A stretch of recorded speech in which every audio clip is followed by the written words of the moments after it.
Tissue, Hindi में आप लोग इसे बोलते हैं विभजोतक ऊतक, और एक पाया जाता है परमानेंट टिश्यू यानी स्थायी ऊतक। अब पहला क्वेश्चन आता है कि सर इन दोनों टिश्यू में मेन मतलब मेन डिफरेंस क्या है, अंतर क्या है। दोस्तों प्लांट में जो भी ग्रोथ होती है ना, उसकी लंबाई बढ़ती है, उसकी चौड़ाई बढ़ती है।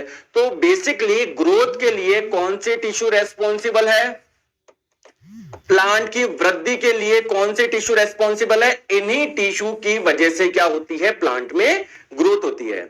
अब दोस्तों टिश्यू किसको बोलते हैं, कोशिकाओं के समूह को। तो ये वाले जो टिश्यू होते हैं, ये जिन कोशिका से मिलके बने होते हैं ना, इन कोशिका में कोशिका विभाजन यानी सेल डिवीजन हो सकता है।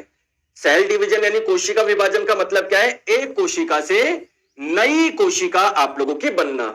और आपको पता है ग्रोथ में, वृद्धि में यही होता है कि पुरानी कोशिका से आपकी नई कोशिका बनती है।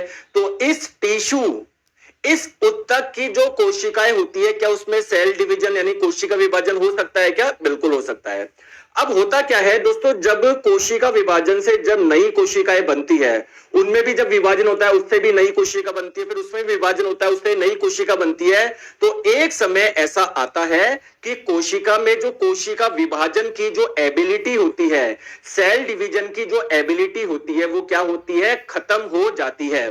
फिर उसमें और कोशिका विभाजन नहीं हो पाता, वो बिल्कुल फिक्स हो जाती है। ठीक है, तो ऐसी कोशिकाएं जिनमें सेल डिवीजन नहीं हो सकता, जिनमें कोशिका विभाजन नहीं हो सकता, इस कोशिका के समूह को बोलते हैं परमानेंट टिश्यू यानी स्थायी ऊतक। या फिर आप लोग ये बोल सकते हैं कि स्थायी ऊतक की जो कोशिकाएं होती है, उनमें कोशिका विभाजन नहीं होता है। तो कोशिका विभाजन अगर नहीं होगा तो क्या ये ग्रोथ के लिए रेस्पॉन्सिबल है क्या, नहीं।